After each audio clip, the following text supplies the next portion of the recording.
Hello everyone, welcome to अध्ययन अध्यापन। तो सीटेट इम्पॉर्टेंट अपडेट लेकर के आई हूँ। इसमें हम लोग जानने वाले हैं कि सीटेट का जो नोटिफिकेशन है वो आपको कब तक देखने को मिलेगा और इसके अलावा आप फॉर्म फिलअप कब तक कर पाएंगे और साथ ही आपका जो यहाँ पर एग्ज़ाम डेट है वो क्या रहने वाला है। इसके अलावा पेपर 3 कौन देने वाला है। पेपर 3 आपको पता है, अभी तक हमारा पेपर 1 और पेपर 2 होता था, अब पेपर 3 की भी बात हो रही है। तो ये कौन देंगे ये अभी हम लोग जानने वाले हैं। इसके अलावा जो आप लैंग्वेज चूज करते हैं ना, लैंग्वेज 1 लैंग्वेज 2, तो ये कैसे आप सेलेक्ट करते हैं।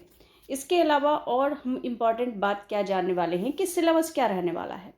सिलेबस क्या रहने वाला है, इसके बाद पैटर्न क्या होगा, पैटर्न क्या रहने वाला है और साथ ही तैयारी कैसे करें। तो ये सारी बातें हम जानेंगे। तो सबसे पहले हम लोग जानते हैं कि नोटिफिकेशन कब तक देखने को मिलेगा, क्योंकि इस बार जो है थोड़ा सा डिले हो रहा है। आपको पता ही है कि जो ये सीटेट का एग्ज़ाम है वो साल में 2 बार लिया जाता है, 1 दिसंबर और 1 जुलाई में। आपका जो लास्ट एग्ज़ाम हुआ है दिसंबर 2024 में, तो अब आपका एग्ज़ाम जुलाई में होना है। जुलाई में कब तक होगा एग्ज़ाम। तो सबसे पहले तो नोटिफिकेशन की बात कर लेते हैं। नोटिफिकेशन आपको कब तक देखने को मिलेगा।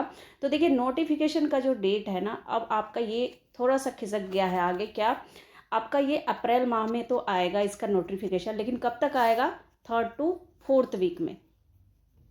3rd to 4th वीक में आपको नोटिफिकेशन देखने को मिलेगा। और साथ ही मई और जून जो मंथ है आपका, ये पूरा आपका फॉर्म फिलअप्स में जाएगा। इसके बाद आपका जुलाई में होगा एग्ज़ाम। जुलाई में यहाँ पर मानकर चलिए 2nd week of July, 2nd to 4th week, ये इन्हीं के बीच में आपका एग्ज़ाम होगा। ठीक है, तो ये डेट थोड़ा सा आगे जाएगा, लेकिन एग्ज़ाम जो है आपका जुलाई में ही होगा। आप लोग प्रिपरेशन अच्छे से कीजिए। अगर आप देखें, दिसंबर 2024 का जो एग्ज़ाम हुआ था उसमें पास करने वाले जो स्टूडेंट हैं उनकी संख्या बहुत कम रही है। इसका कारण एक ही है कि जो उनकी प्रिपरेशन है, जो तैयारी है, वो उनकी बहुत अच्छी नहीं थी। जिनकी अच्छी थी वो निकल गए और जिनकी अच्छी नहीं थी वो 1-2 नंबर से रह गए।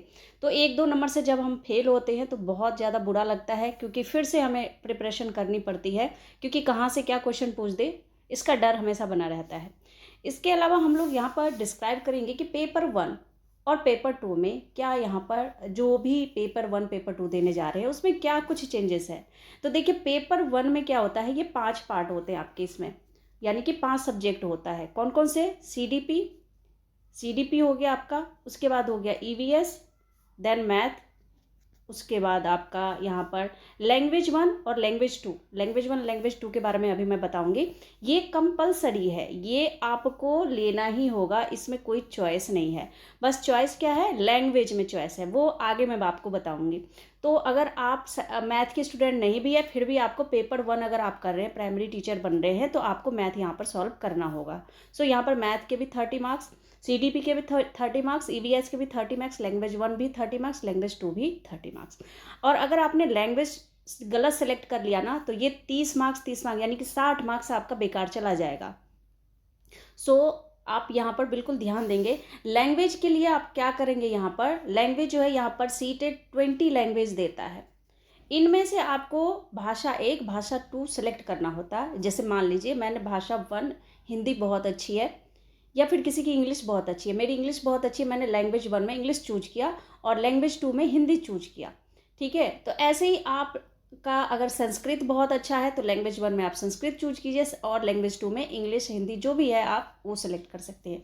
20 लैंग्वेज दिया होता है। जब आप फॉर्म भरेंगे तो वहाँ पर जो नोटिफिकेशन है उसमें सारा चीज़ मेंशन होगा। 20 लैंग्वेज दिया होता है, उसमें से आप कोई भी 2 जो लैंग्वेज है वो सेलेक्ट करेंगे, सेम नहीं करेंगे। हाँ, पेपर 1 और पेपर 2 अगर आप दोनों दे रहे हैं तो दोनों में जैसे आपने लैंग्वेज 1 रख लिया हिंदी पेपर 1 में और लैंग्वेज 2 रख लिया आपने इंग्लिश, तो आप क्या करेंगे, पेपर 2 में भी आप सेम ऐसे ही रख सकते हैं, तो उसमें कोई दिक्कत नहीं है। लेकिन आप हिंदी हिंदी इंग्लिश इंग्लिश नहीं रख सकते, यानी लैंग्वेज 1 लैंग्वेज 2 अलग अलग रखना होगा। ठीक है, तो इतना क्लियर होगा। क्योंकि लैंग्वेज अगर गलत हुआ आपका यहाँ पर, अगर आपने लैंग्वेज 1 लैंग्वेज 2 दोनों भर दिया और पेपर के टाइम में आपको याद ही नहीं है आपने लैंग्वेज 1 लैंग्वेज 2 क्या सेलेक्ट किया था, दूसरा लैंग्वेज आप करके आ गए, तो आपके 60 मार्क्स यहाँ पर क्रॉस बिल्कुल 0 हो जाएगा। ठीक है, इसके बाद पैटर्न की बात करेंगे तो पैटर्न जो है आपका वो मैंने आपको बता दिया पेपर 1 का। अब पेपर 2 को देख लेते हैं। देखिए, पेपर 2 में क्या है ना, यहाँ पर आपको सीडीपी मिलेगा ही मिलेगा। उसके बाद आपको लैंग्वेज 1 और लैंग्वेज 2। जो आपने पेपर 1 में सेलेक्ट किया था वही आप यहाँ पर पेपर 2 में भी सेलेक्ट कर सकते हैं, ठीक है। तो CDP में यहाँ पर पेपर 2 में क्या होता है, यहाँ पर सोशल साइंस और साइंस मैथ में यहाँ पर आपको सेलेक्ट करना होता है, यानी कि एक पार्ट हो गया आपका SST, दूसरा हो गया आपका मैथ साइंस। तो मैथ साइंस कौन रखेगा, जो मैथ साइंस से जिन्होंने ग्रेजुएशन की है वो मैथ साइंस रखेंगे, और इधर जिन्होंने भी कॉमर्स ले रखा है, आर्ट्स ले रखा है, वो SST वाला पोर्शन सेलेक्ट करेंगे, ठीक है। क्लियर हो गया। और ये भी क्या है, SST वाला जो पार्ट है वो भी 60 मार्क्स का होगा। यहाँ पर साइंस मैथ जो लेंगे उसका भी क्या होगा, यहाँ पर 60 मार्क्स होगा। तो 30 मार्क्स के आपके हो जाएंगे कंटेंट, 30 मार्क्स के आपके पेडागोजी। और यहाँ पर भी क्या हो जाएगा, ये आपको क्या करना है कि NCERT को आपको फॉलो करना होगा। NCERT जरूर फॉलो कीजिए ताकि आपका कंटेंट मजबूत हो सके, ठीक है।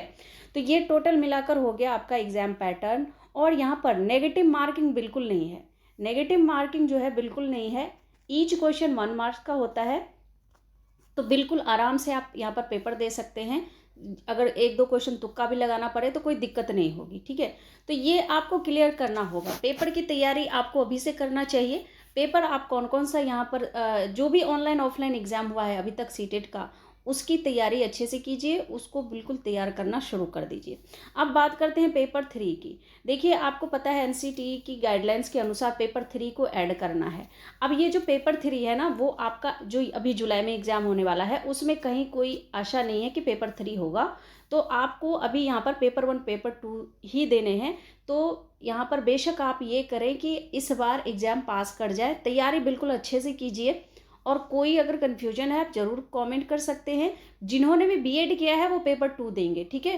पेपर 1 नहीं, पेपर 2 देंगे। BEd जिन्होंने भी किया है या यहाँ पर BEd कर रहे हैं वो भी इस एग्ज़ाम को दे सकते हैं, ठीक है। तो ये आपका टोटल क्लियर होगा सीटेट से इम्पॉर्टेंट बातें। अच्छा, यहाँ पर आपको मार्क्स कितना लाना होगा, तो जो जनरल कैटेगरी है ना, यहाँ पर जनरल कैटेगरी वाले या मेल फीमेल आप कोई भी हैं तो आपको 90 मार्क्स लाने होंगे, ठीक है। और इसके बाद अगर आप दूसरे कैटेगरी से हैं तो यहाँ पर आपको क्या करना है, 82.5 ये मार्क्स आपके होने चाहिए, ठीक है। तो 90 marks general category male female, इतने मार्क्स अगर आपके आते हैं तो आप इस एग्ज़ाम को क्वालिफाई कर जाते हैं। तो कुल मिलाकर अभी तक का ये अपडेट है। आगे कुछ भी अपडेट मिलता है तो बिल्कुल आप लोगों को बताया जाएगा। तो मिलती हूँ अगले अपडेट में, तब तक आप लोग अपना ख्याल रखिए। Thank you and thanks for watching.